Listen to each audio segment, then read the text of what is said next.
From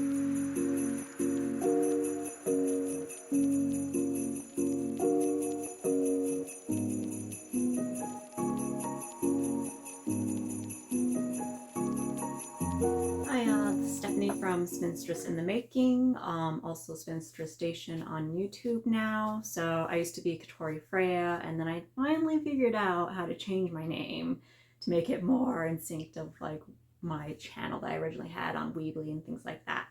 So it's Spinstress in the Making at Spinstress Station on YouTube now. It is the 30th of December, so we're getting very close to the new year. Hope everybody had a happy and healthy holiday break this month, whether you're celebrating various religious holidays or just taking time off and seeing family. Hope it's all been good and you guys are safe and healthy. So for the beginning of this, I have the usual, my finished projects, acquisitions, work in progresses, and future projects. And for the finished projects, I can only really talk about the king size quilt that I made for my aunt and uncle for Christmas. So last year I did a drawing of all my aunts and uncles to see who would win a quilt for me. They wanted a king size quilt, kind of Christmas theme, so I was like, all right, I'll choose the pattern and the fabric and try and surprise you with kind of what you're looking for. And so I'll have some pictures that are showing up here probably. You know, it was kind of down to the finish line. I think I finished it early November, sent it off to the quilters, found out that the backing was too small and had to sew extra strips of fabric on the backing to make it work. So it was a little stressful, but then once that was done, I got it back relatively fast once he was ready to get to my quilt. And then I just took it to my sister's house and we had a nice Cornetto marathon and watched all of those movies, Shaun of the Dead, Hot Fuzz, and The World's End to help me get through hand binding, the binding onto that quilt. So that is the finished project. That's the only one that I can technically say I've finished for this month, and it's not really a knitting one, but like I've said before, it's kind of a mixture channel of my various hobbies. So just that quilt was the final project that I had. The next thing I am going to do is acquisitions.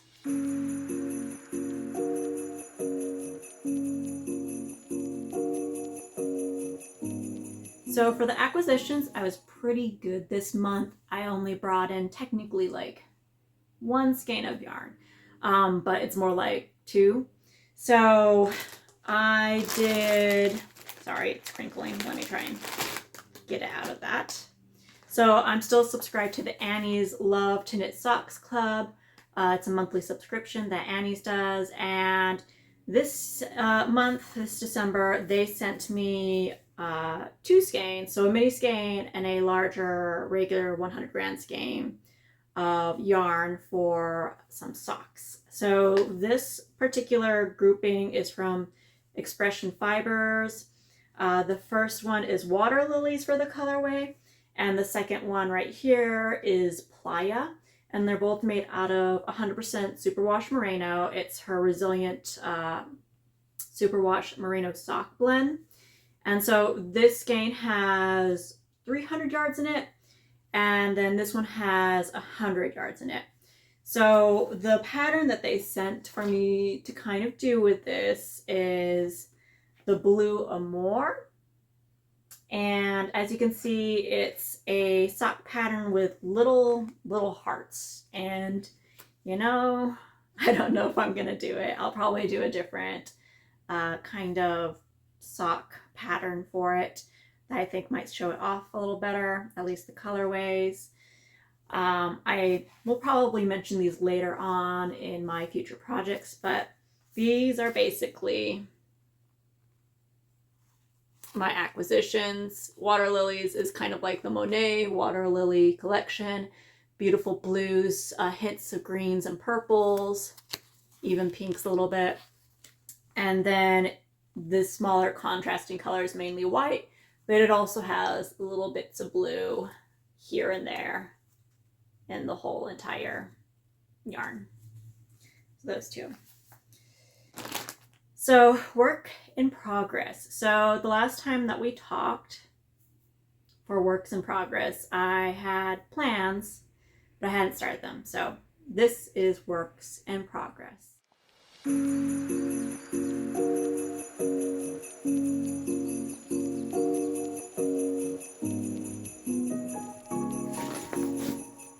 So the first project that I have to show you is the Nakias Infinity Scarf by Jeff Giles. As you can see, it's quite a big container that I have because I have 6 balls of yarn here. This is the pattern, which I will talk a little bit more about the pattern later. Some issues that I had, I guess I could say. But right now I'm kind of midway of changing a color right now, so I'll show you how much I have knitted up. I'm almost to the end. I have a lace panel that I have to do here, and then one more kind of smaller section with a different yarn, and then once that's done, I can block it and then Kitchener stitch the live ends together. But here's what it looks like. It's kind of hard to show all the way through. But started down here, and I'll go through the yarns as well a little bit. Try and get a little closer. This is kind of the back side of it. Technically, once I'm done, there's going to be a twist in the scarf, so you're going to be able to see the front and the back of the scarf as you wear it, so it's kind of nice to show off all the different things on it. But this is my current progress on it so far.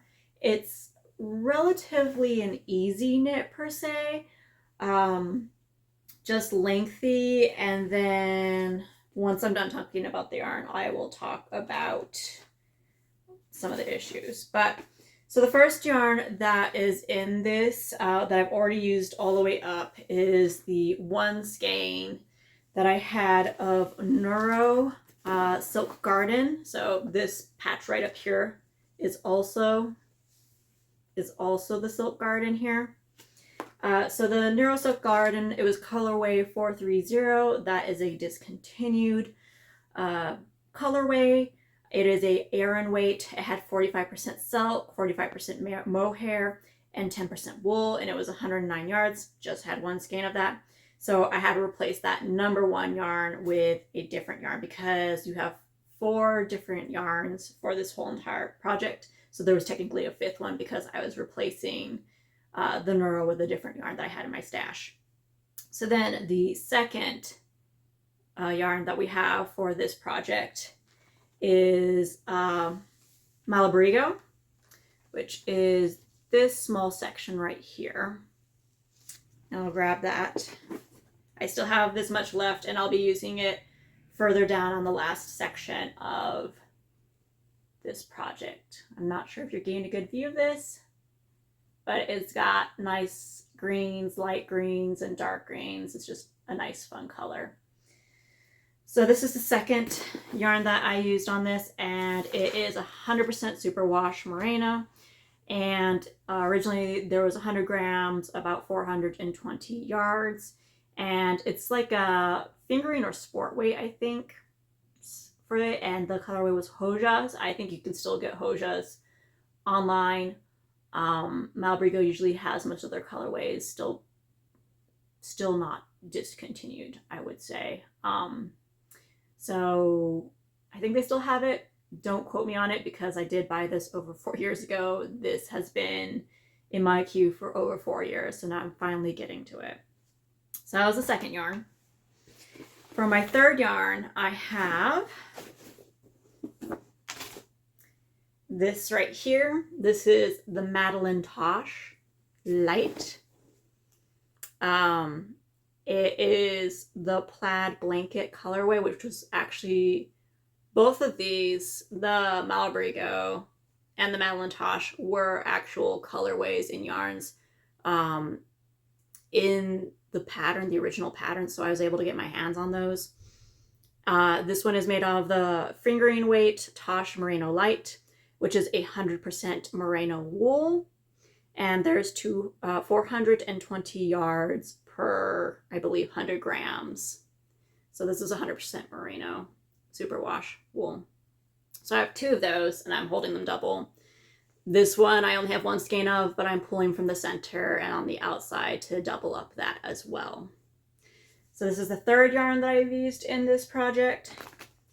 And then the 4th yarn, originally it called for a linen mixture Madelinetosh yarn. I couldn't find it, so I substitute for another Madelinetosh fingering Tosh Merino Light with the colorway of Moorland. So these are both made from the same base. The plaid blanket and the Moorland are the same yarn base, just this one is a dark green. I believe I saw that they were using a dark green yarn in the pattern from the original. So I just tried to find a dark green substitute for the yarn that I couldn't get my hands on. So there's this one. Both of them are nice, but I have noticed with this Moorland that as I was knitting with it, the color was coming off on my hands, so it is not color fast. I'm a little scared to block it and wash it, so I'll do it in cold water for sure. But that's something that I was not very happy about as I was knitting. It was just, my hands were turning like a dark green. I was like, oh my gosh. So this one is the 4th color. And then for the 5th yarn that I had to use to replace yarn number 1, which was the Noro, is the Malabrigo Millefiori Light, which is right here. I have 4 skeins of these in my stash, that I had in my stash. I was planning to do some type of a sweater with it, never got around to it. So luckily I still had these. They have multiple colors in it that kind of go with the infinity scarf that I'm doing. So I just thought, what a good way of using up some stashed yarn. So this is the colorway 6888. And as you can see, it's got greens, blues, there's even some brown in it. So it was kind of like a nice little segue, though it was definitely different from the Noro. There was a transition part. Let me see if I can find it. Right here where the Noro yarn had blue and brown. And sure, it went into a green, but then there were like similar browns and blues kind of in this area. So it helped tie it a little bit better than I was expecting. And so the Malabrigo is 50% wool, 50% acrylic. It is a sport weight. For 100 grams, it was 350 yards. Bought this over 4 years ago, so I don't even know if they're making this anymore. You can try and look it up. It's the Millefiori Light again. And so I've been using that as to help bust some of my stash. So I guess we can go on into the pattern itself. I'm pretty sure I've checked multiple times, but this pattern is pretty lengthy. The charts are there. They're relatively small, so you might have to enlarge them, but no official errata was ever put out for this pattern. And so I was looking at people's projects to try and figure out what was going on in some parts. Some other person that made this scarf I was just scrolling through all the corrections she had made. So I was a little perturbed about that, and that they didn't specify certain terms and techniques that they were using. I literally had to look at other people's projects, finished projects, to figure out, oh, that's what I did wrong, because they didn't specify like what they meant by when they stated this. And then also it was just like, at this point, with the amount of like errata that was not made for this and the amount of mistakes, it's like, if they weren't going to bother to put out an official revised copy, even though it's been 4 years since they've made this pattern and there's over 300 projects of this pattern, I was just like, I'm just gonna have fun with it. It's gonna be hopefully at least 90% like Nakias infinity scarf, because if they're not going to fix the problems and they're leaving it up to other knitters, I'm just gonna, you know, kind of have my own fun, inventive way of working with it. So one of the things, for instance, that in the beginning, there was a part down here in the Noro yarn where they just said twist the stitch. So when I twist the stitch, I just think of, you know, twisting it so that it crosses. When your knit stitches, they make a little cross. And I was like, I can't see that detail. I don't know why they had me do that. But then when I was looking at people's actual projects, they had actually, I think, somehow twisted the stitch completely. So there was like little twists within the yarn pattern itself. So you could see that. So of course that was a little while later that I discovered that. So I think what I'm gonna do is, once I get to the other end where I'm getting close to having to Kitchener stitch those two ends together, I think for that last panel, I'll try and do some twisted stitches up here just to incorporate that texture back into the shawl itself. What else? So this area, which was fun. I've never really done anything like this before. I guess there's fish hook eyes right here. This is what it's called. It kind of went through how to make them, and so I followed the directions. I noticed that in the picture it had the knit and also knit over here, but the way that they were trying to have me attach it wasn't physically possible to knit this way and then attach the fish hooks and knit back this way without it having the purl side showing up. So I had to switch this to a purl to make sure it would work from this side all the way over here. And I even asked other more seasoned knitters, and they're like, yeah, you can't knit that way. You're just gonna have to like flip it somehow to make it work. So I did that. And then the funnier part was, once I got up here and I had followed pretty much everything exactly to the T, you know, increases and all that, I was 11 stitches short once I got up here to like joining this together and this together. And so I literally had to make 10 across just to get back to my original stitch count to continue with the rest of the shawl. And I'm pretty sure when I was looking at the pattern, based on like how they were having me do increases, they literally had only done increases for half the amount of stitches that I need to re-increase for to get to my original count. If I'm wrong, please let me know. But it was just, it was never, I had never been 11 stitches short, I think, ever whenever I've knitted. So it was just, you know, at that point I was like, okay, I'll make 10 evenly across this whole entire panel. When I block it, you know, I'll probably just like stretch it a little bit more just to make sure it's like the same size. But honestly, it's not really going to show up all that much. Also, some other areas they wanted me to flip, have, you know, this side on the other side, but I've switched it around just because I thought it was more, it flowed better to have the knit and then have the knit here as well when working this fun purl and knit just pattern, texture pattern, which I don't know if you can see in there. So basically I've kind of just followed the knitting pattern loosely, but it is definitely like kind of just a fun creative inspiration. At least 80% of the pattern is correct, but I've, you know, flipped some sides, but at the end of it there is going to be that twist and you're going to see all aspects of this shawl. I think up here too, I hadn't noticed that I think it was increasing some of the knit stitches like maybe 4 rows down. So this enlarging or changing of texture up here is maybe short by ½ an inch for like where it started to increase and decrease purls and knit stitches.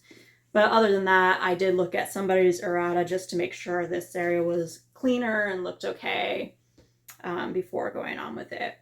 So yeah, basically this is the replacement for color 1, the Noro. This is the Berroco.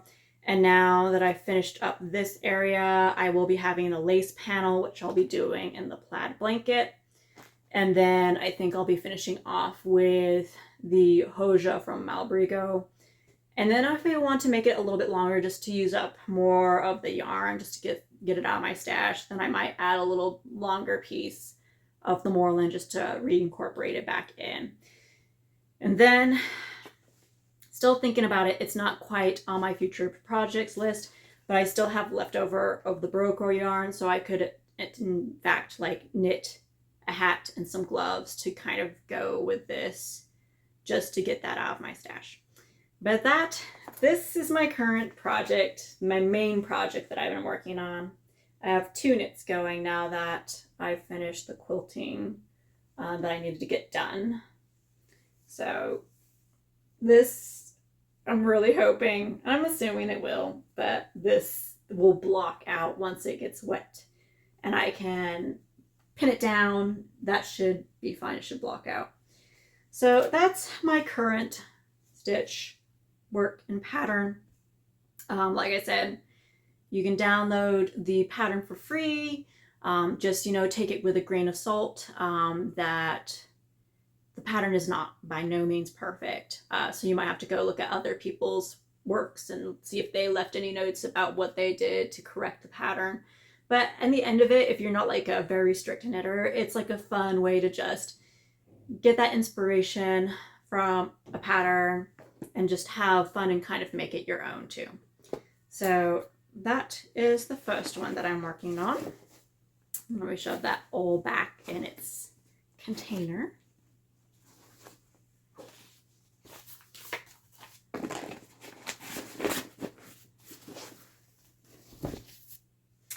And then for my second project that I have going, originally I said I was going to do the Wyatt socks for my second, or my sock mist thing that I wanted to do this year. I didn't officially join anything, but I did finally get some socks casted on to my needles. I'm using my double point needles because I can't find my mini chago that I had originally. Just a little sad, but double point needles work just as well too. So again, I'm doing tube socks. This is actually Rapunzel's ladder sock by Safiyyah Talley. So she's the one that does the knit 2 socks in 1 that I've mentioned many times before. The reason why I decided not to do the Wyatt socks in with this yarn is because it's just, I love it. I think it's so fun and crazy, but I felt that like a very textured sock pattern plus the very psychedelic sock yarn itself would have just been too much. So I wanted a little bit of texture in the sock, but I wouldn't want too much. So the fun thing about Rapunzel's ladder sock is that in this leg area, there's this fun little ladder stitch system. Like there's a slip stitch up there and you just work it up and down. It's on the front and the back of the sock for the leg at least. And then as you work down to your foot, at least for the bottom of your foot, of course, because you don't want anything weird texture-wise on the bottom of your foot, you take that out and you just do a regular stockinette stitch down here. But on the front of your foot, you still have that fun ladder stitch going up and down. So those, I've pretty much gotten to the point where I've put in my lifelines to separate the socks, and now I'm technically working on the second sock. So this one, I've actually, instead of making like a regular length sock, which I think for my leg, for my size, is about 6 inches, I think, I'm deciding to do the calf length sock. So it's about 7.5 inches in the leg, not including the cuff. So I'm hoping I casted it on loose enough to like get up to my lower my upper leg area. Hopefully it's not going to be too tight, or at least if I block it, it will block out and be fine. But I just think that this colorway is just so crazy, psychedelic, and fun. And again, this is the Shirsty cat design sock in her Just sock base, which is 75% merino, superwash merino, and 25% nylon. And there was 462 yards in the 100 grams that she had. And this is the colorway Amphorus. Another good note, kind of swiveling back to acquisitions really quick, was that I did get my sock blockers in from Ukraine finally. Unfortunately, some of the wrapping wasn't the best, so there's like pieces down here, the jigsaw, where you can adjust this to be a larger size sock or a smaller size sock, and one of the end pieces right down here on both of them actually got broken off in the mail. So I just super glued them today, and I'm letting them dry and cure for the night, but I can soon start blocking the socks that I made for my friends that are across the pond, and I can send those to England. I'm hoping to get that done relatively soon, because even though the Royal Post is currently down right now because of the strikes and everything, they're apparently, one of my friend's bosses, they're having a friend come and visit from California, so she said maybe it'd be easier for me to mail it to California to the friend, and then he can actually take them over and give them to them, not directly, but through her boss. So I'm going to try and do that and get them all nice and blocked and ready to go by the time he leaves, but that's relatively soon. I need to get more details on that, so I've got to work on that, but they're in finally. Very excited to be able to do different size feet for that. And then one other acquisition I forgot. It wasn't yarn, but I got fiber. So I got to get back into spinning again. I've been wanting to spin. So this is the second time I've bought fiber from, what is it? Edgewood Gardens Studio.com. So they are on Etsy, and she always makes lovely dyed yarns and roving. I like her roving. This one is Cheviot wool. So it's not Merino, it's a different breed, but usually it spins up quite nice. It's not as soft as Merino per se, but it has more resilience and strength to it. So I'm looking forward to trying spinning this up. I'll probably do a 2-ply. And this colorway was Christmas Wreath 2. It kind of reminds me of like a blue fur, because I don't really think of like a blue-green in a Christmas wreath, but I would assume that like a blue fir tree would be more of this kind of a colorway for a wreath, Christmas wreath. So yeah, I plan to spin that up and then maybe use some of my other hand spun yarn stash to do like a cowl or something fun. So maybe I'll have a little video dealing with this later on at some point. Let me know if you guys would be interested in more spinning related videos instead of just stash updates and works in progresses.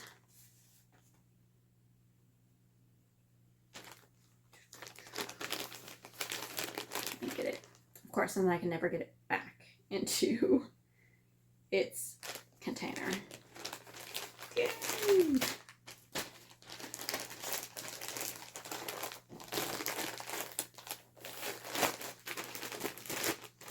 All right, just better done with that.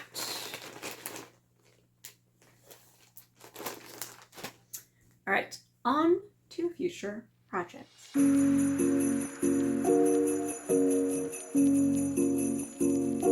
So for future projects, I'll have the pictures up here. Again, I'm gonna put this back on my future project list. Of course, this might change. But I really want to get to those Watt socks by Crazy Sock Lady Designs up here. Keep showing it. I'm going to get to it, and maybe during that point I'll also learn how to turn a heel and not do afterthought heels and toes, just to, you know, increase my knitting knowledge.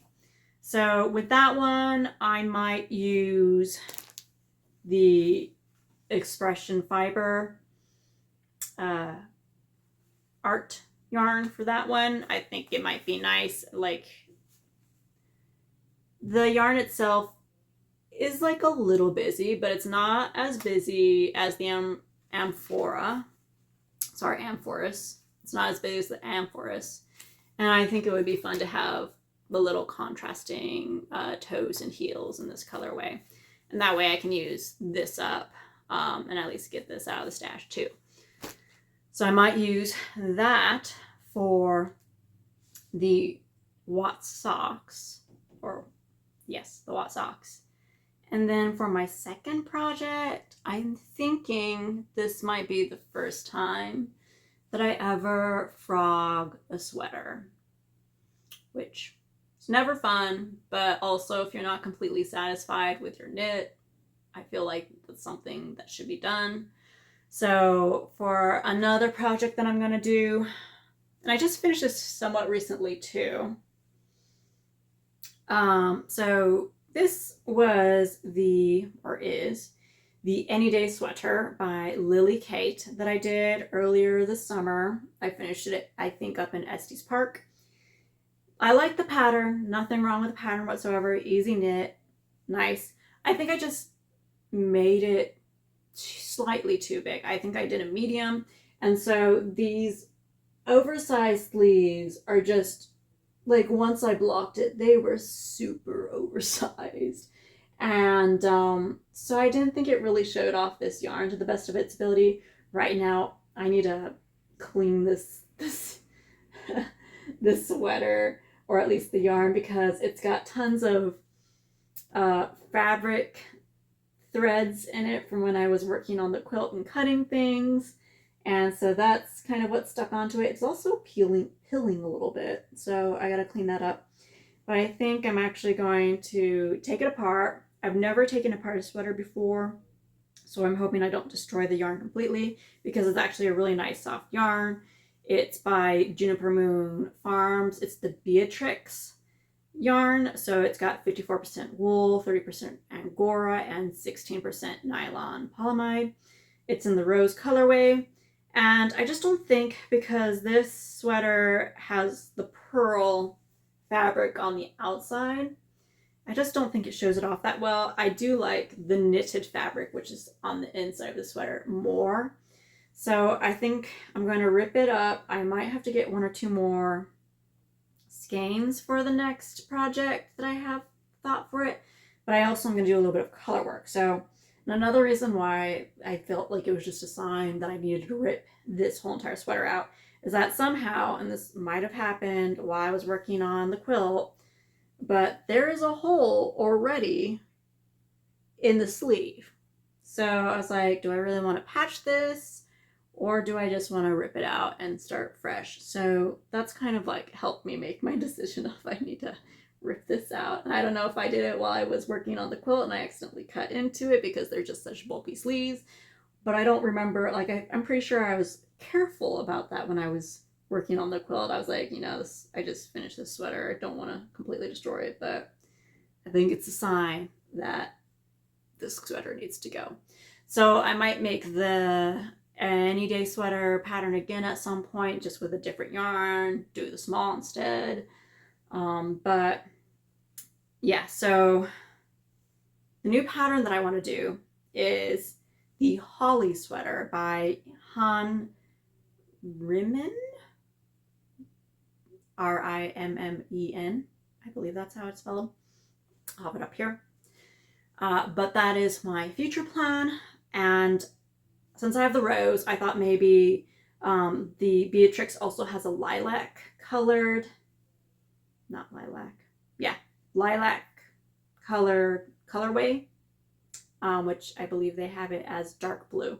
All I know is that I feel like the rose would go nicely with like a dark blue. I think it would make it really pop for that colorway that's being worked right across the yoke area. And then once I've ripped this out, I am going to weigh the amount of yarn, because I know I had to buy some extra skeins to finish off the sleeves. I think I originally bought 7, and I think I got 2 more, so maybe 9 skeins of yarn. So I might not have to get more rose, and I'll just have to maybe just get the lilac. But the new pattern calls for about a little bit more than 1,000 yards for the small, which is a 36 bust. And I'm like a 34 bust, so it has like a little bit of positive ease, which is nice. But yeah, so I'll have to figure out, but luckily Webb's the yarn store online that I like to sometimes buy a lot of yarn from, at least in bulk amounts, because they're not as expensive. Still has the rose and the lilac in stock. I'll just have to see if hopefully the dye lot won't matter too much or anything. But I'll definitely save those to be used for last, just in case I do need them, or if I do need to get more or something like that. So yeah, planning to rip this apart. Wish me luck. I'll probably look up a video on how to do it properly.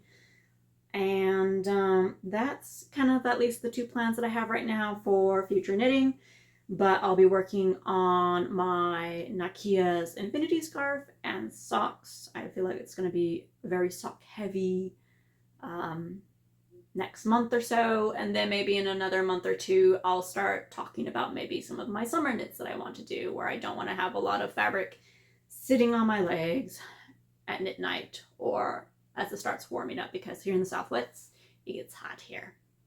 So that's about it for future projects. That's just a quick update on everything. I hope everybody is doing well. Please let me know what you guys are working on. Any suggestions for ripping out a sweater, I will gladly take those.